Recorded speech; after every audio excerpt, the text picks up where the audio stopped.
Ao criar a Secretaria Nacional de Atenção Primária e deixar uma outra Secretaria para Atenção Especializada, eu ordenei à Secretaria Especializada que planejasse o ano de 2020, para que em 2019 nós centrássemos todas as nossas forças na atenção primária. E ali foram feitos 6 passos para a recuperação do sistema. O primeiro era debelar a grave crise do índice de vacinação brasileiro. Nós tivemos a reintrodução do sarampo aí em São Paulo. Nós perdíamos crianças por sarampo num país que já tinha sido considerado área livre de sarampo. Nós chegamos a ter 142% de taxa de vacinação e caímos perigosamente para menos de 80%. Claro que o vírus está aí, claro que o vírus circula. A Venezuela, nossa vizinha aqui, começou a registrar casos de difteria. Se não vacinarmos, teremos a reintrodução da difteria. Não sabemos, por conta de regime autoritário, as paralisias flácidas não estão sendo investigadas na Venezuela. E se tivermos uma recirculação de pólio, o que seria dramático para o nosso país. Então, o primeiro grande ponto de partida é vamos recuperar a capacidade do sistema de vacinar. Talvez nada emblematize mais a prevenção do que o ato de vacina.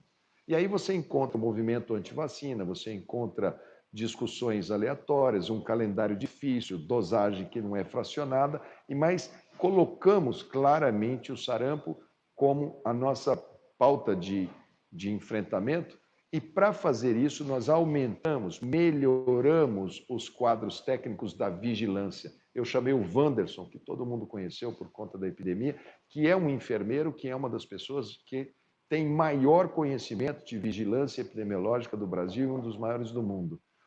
Com uma excelente formação, com formação no CDC, foi o cara que decifrou a Zika lá no Nordeste, tem trabalhos prestados mundo afora.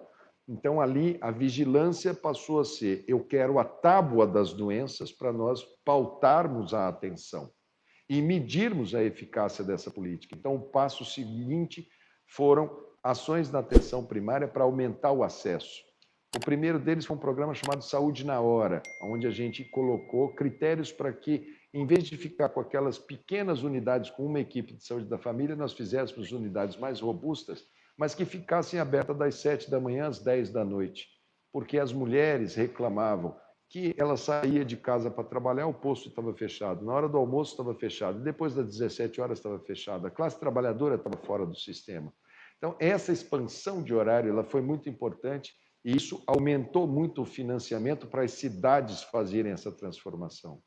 O passo seguinte foi reorganizar a força de trabalho médica num primeiro momento, porque aquela história dos médicos cubanos, aquilo desorganizou o sistema, nós gastamos bilhões de reais mandando para fora do país, não nos utilizamos bem daquela janela de oportunidade, a atenção primária teve todos os seus indicadores piorados nesse período de trazer esses médicos, chegaram a 18 mil, quando Cuba tirou, eles eram 8 mil. Então, nós criamos pela primeira vez, e isso é emblemático, porque acredito que as outras profissões vão acabar entrando nisso, nós criamos uma agência para que se faça o processo seletivo de médicos, 2 anos de capacitação, de pós-graduação, para que eles sejam especialistas em saúde da família e tenham condições. Não adianta você colocar um médico lá, colocar o Falopa para ser médico de saúde da família, a gente vai fazer um pouco, mas não vai fazer a plenitude do conhecimento de um clínico de família. Então, é preciso resgatar essa residência, essa pós-graduação. Ao término dessa pós-graduação, ele faz o reconhecimento, faz o plano de saúde daquela comunidade, é efetivado, assina-se a carteira de trabalho seletista, que é um vínculo qualificado, começa de um piso de R$14 mil e chega, se ele for para os locais de difícil provimento, se ele for para áreas rurais, se ele for para os locais mais difíceis, ele chega rapidamente a 17, 18, 20, 26, R$32 mil para ter uma perspectiva de carreira desde que ele se dedique, desde que ele permaneça, e desde, principalmente, que ele transforme os indicadores.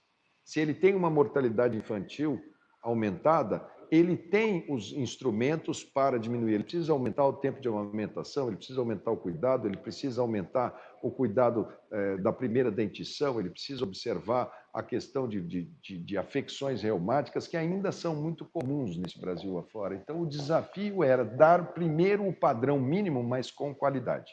Então, esse teve que ser votado no Congresso Nacional. Nós atravessamos o ano passado todo montando esse programa para começar esse ano com esse chamamento e com essa capacitação.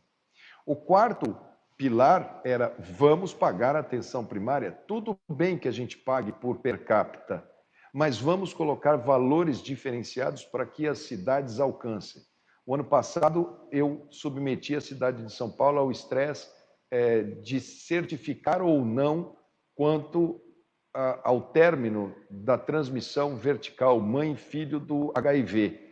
E fomos inspecionados, e São Paulo foi a primeira metrópole de grande porte mundial a acabar com a transmissão mãe-filho, transmissão vertical do HIV. Então, se São Paulo consegue, com toda a complexidade de São Paulo, com todas os becos, com todas as assimetrias sociais, é possível que outras cidades consigam. Curitiba já foi aplicada, deve receber o certificado, ao mesmo tempo que nós temos cidades como o Rio de Janeiro, que estão muito aquém, que estão ainda com a atenção básica desorganizada. Depois nós demos o quinto passo, que era esse de pagar diferenciado, fazer o financiamento por cidadão, mas por desempenho. Colocando, por exemplo, pega lá o pé diabético, que é uma coisa que você tem hoje como obrigação na atenção básica. Eles colocam lá: eu examinei 100% dos pés diabéticos. Se isso é verdade, se fez bem feito, tem que diminuir o número de amputações.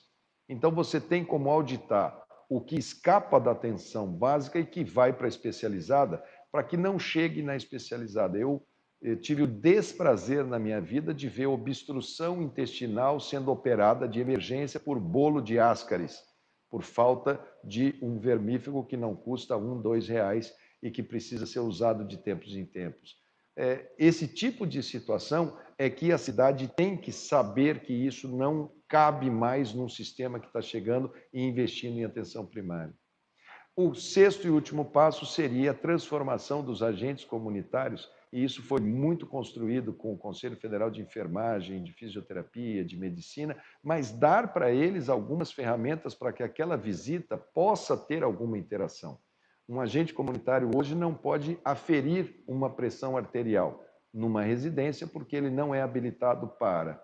Se nós pudermos habilitá-los e fazer um curso técnico e ensiná-los também a medir e ter no seu instrumento um aparelhinho de pressão arterial, nós podemos fazer um controle do programa de hipertensão e evitar milhares de mortes por AVC, de hipertensão, de insuficiência renal e de tudo aquilo que vem na cola da hipertensão.